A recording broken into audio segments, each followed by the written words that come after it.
السلام علیکم جی، لندن سے گڈ آفٹرنون. کیسے ہیں آپ؟ خیریت سے ہیں؟ جہاں جہاں بھی رہیں اللہ تعالیٰ آپ کو اپنی حفظ و امان میں شاد اور آباد رکھے. بات کرتے ہیں جی جھوٹا پروپیگنڈا جو اپنی موت نہیں مر رہا اور یہ جاری ہے. اور ابھی اس کی جو تازہ مثال ہے وہ مسلم لیگ نون کے جو اشتہارات 21 اکتوبر کے حوالے سے قومی اخبارات میں شائع ہوئے، اس کو یعنی گویا خبر بنا کر اسکینڈلائز کیا جا رہا ہے کہ یہ تو اصل میں اشتہار نہیں ہے اخبارات میں چھپے ہوئے، یہ تو خبروں کی صورت شائع کیا گیا ہے، کیونکہ کہیں سے فون آیا تھا، کیونکہ کہیں سے آرڈر آئے تھے، کیونکہ کہیں سے کوئی یعنی انفلوئنس ہوا تھا یا پیسے آئے تھے وغیرہ وغیرہ. اور یہ ثابت یہ کیا جا رہا ہے کہ یہ تو مسلم لیگ نون کو بنیادی طور پہ ایک خاص وہ اخبارات کو دیکھیے کیسے یہ خود چونکہ 5th جنریشن وار کی اولاد ہیں ناجائز، یہ خود چونکہ اس پروسیس سے ان کو باقاعدہ پروپیگنڈا، یہ اب ان کی کوشش یہ ہے کہ جتنے مکروہ غلیظ یہ خود ہیں سارے کے سارے اخبارات اور ان کے ایڈیٹرز جو ہیں وہ بالکل اسی طبقے سے تعلق رکھتے ہیں جس سے یہ خود رکھتے ہیں. کوشش یہ ہے، لیکن اس میں کرتے ہیں بات اس پہ. دوسری بات کرتے ہیں جی سپریم کورٹ کا یہ فیصلہ کہ سویلینز کا ٹرائل نہیں ہو سکتا ملٹری کورٹس میں. مختصر چیز پہ میں اپنا تبصرہ گزارش پیش کر دوں گا اور اس کے بعد بات کریں گے ملک ریاض پہ، جن پہ آج بھی 2 پرچے کراچی میں ہوئے ہیں تھانے میں کہ چیک باؤنس ہوئے ہیں اور اس کے نامزد کیا گیا مرکزی ملزم. اور اس کے بعد جو ملک ریاض کی جانب سے جو اسٹریٹجی یعنی جو دلائل دیے جا رہے ہیں، میں نے کچھ لوگوں کو دیکھا ٹیلی ویژن پہ، وہ اس نے مجھے سرپرائز کیا. اور اگر اس راستے پہ چلنا ہے تو پھر تو ملک صاحب اللہ ہی حافظ ہے. پھر میں گزارشات اپنی پیش کر دیتا ہوں. دیکھیے، پہلی بات تو یہ ہے کہ جہاں تک یہ اخبارات کے اشتہارات پہ جھوٹا پروپیگنڈا، یہ مکاری، یہ جو طبقہ ہے یہ فنکاروں میں خلیل الرحمان قمر مثال کے طور پہ غلیظ ترین گھٹیا، یہ ایک فرد ہے. ہارون رشید اور یہ سارے یہ جو غلیظ لوگ ہیں، یہ فرد یہ اہم نہیں ہے اصل میں، یہ پورا طبقہ ہے. اچھا، یہ جو طبقہ ہے جھوٹ فریب کا، یہ طلسم جادو اور جس کو یہ دین کا نام دیتے ہیں، یہ لوگ جیسا میں نے آپ کو گزارش کری یہ مختلف چہرے اور مختلف ناموں کے ساتھ یہ طبقہ برطانیہ میں بھی موجود ہے، امریکہ میں بھی موجود ہے، بھارت میں بھی موجود ہے، یہ دنیا کے ہر معاشرے میں ہمیشہ سے رہے ہیں یہ لوگ. یعنی مکار لوگ جو دین فروشی کبھی روحانیت کے نام پہ بیوقوف بناتے ہیں، اپنا کاروبار کرتے ہیں.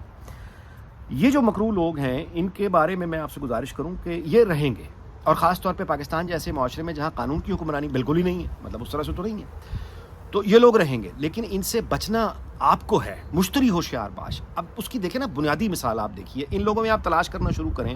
یہ لوگ تھے جو جنرل مشرف کے زمانے میں القاعدہ، اسامہ بن لادن اور طالبان کے یہ قصیدے لکھا کرتے تھے اخبارات میں.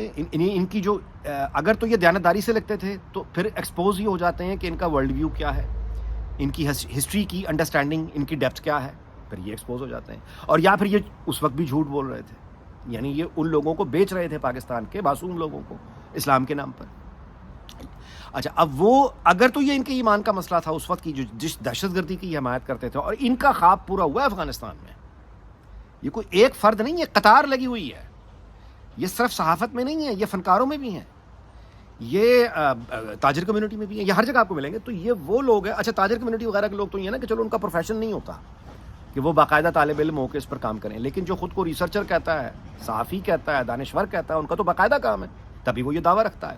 اور اگر وہ یہ دیانتداری سے ان کی تعریفیں کر رہا تھا تو افغانستان میں ان کا خواب پورا ہو گیا. سوال یہ ہے کہ کتنے لوگ ہیں جو افغانستان گئے ہیں، ان کو یہاں آنے کی دعوت، پاکستان پر حملے کی دعوت دیتے ہوئے یہ کتنے لوگ ہیں؟ کیا یہ اولیاء مقبول جان چلا گیا افغانستان؟ کیا اس کے ساتھی وہاں چلے گئے ہیں افغانستان؟ اب یہ منافقت سے چپ کیوں ہیں؟ آدھے سے زیادہ وہ ہیں جو منافقت سے بالکل چپ، یعنی اس طرح سے چپ ہیں کہ اب ذکر ہی نہیں کرتے ان کا، گویا بات ہی کوئی نہیں ہے، نہیں ذکر ہی نہیں کریں گے طالبان کا.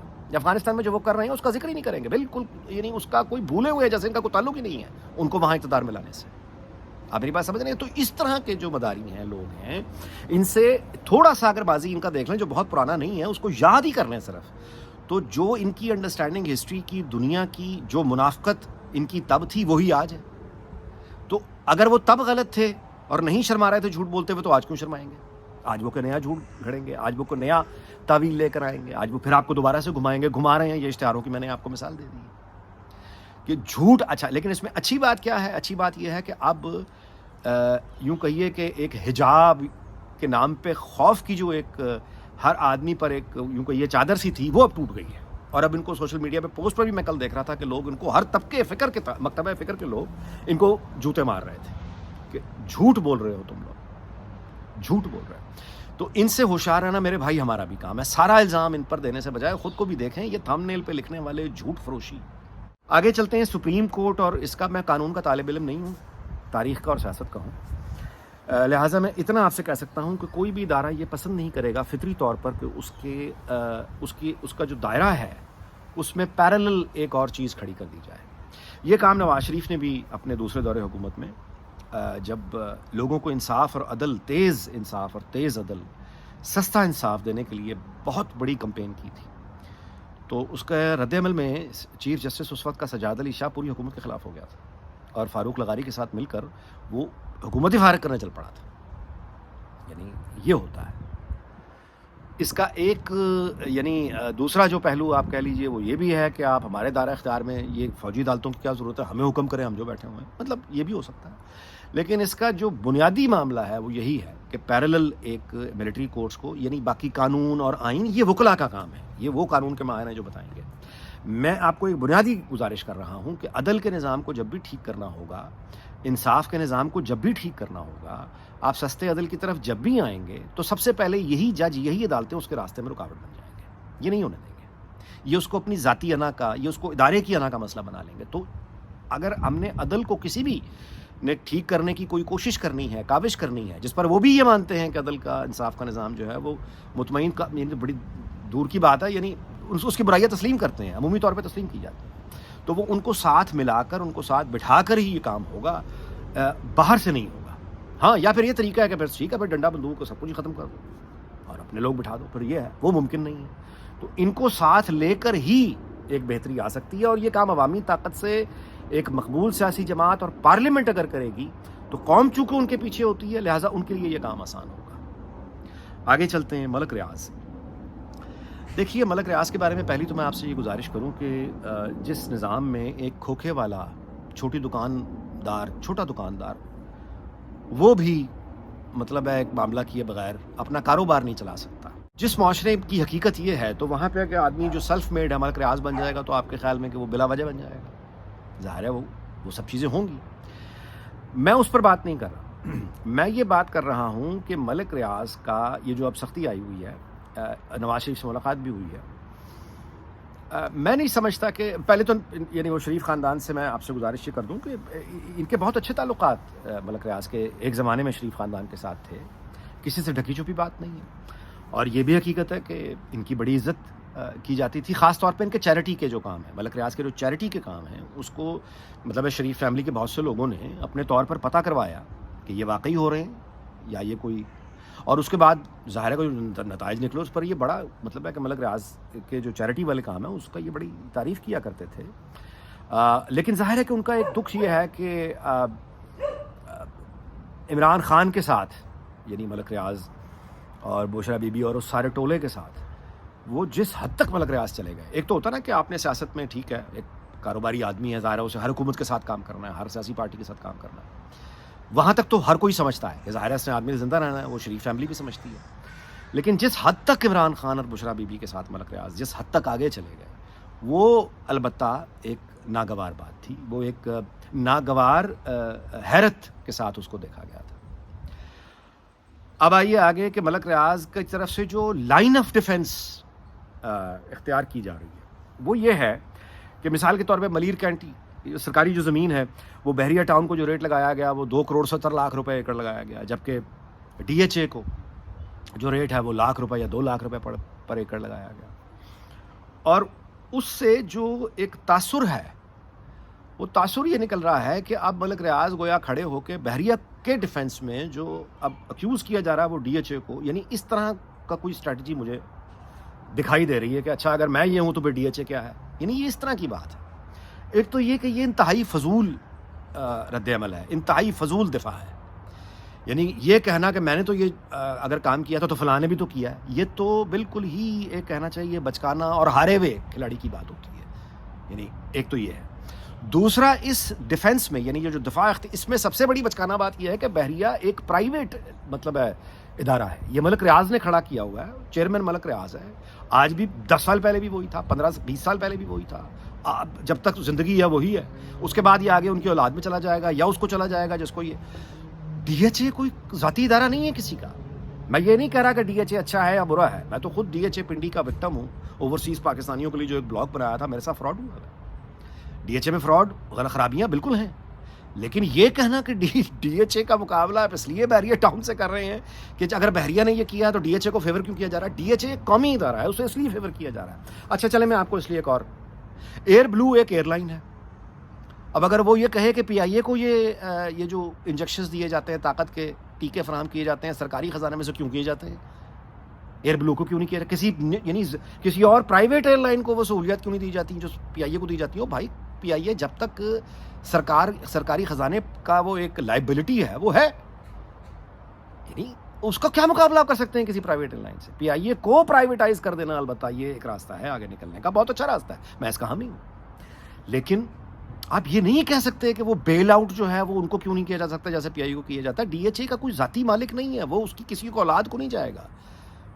آج کوئی اور ہے ڈی ایچ اے کا کرتا دھرتا بسنٹ کور کمانڈر لاہور، آج کوئی اور ہے، کل کوئی اور تھا، آنے والے کل کوئی اور ہوگا، یہی پورے ادارے کا حال ہے۔ تو یہ کمپیریزن ہی اس کی بنیاد ہی غلط ہے۔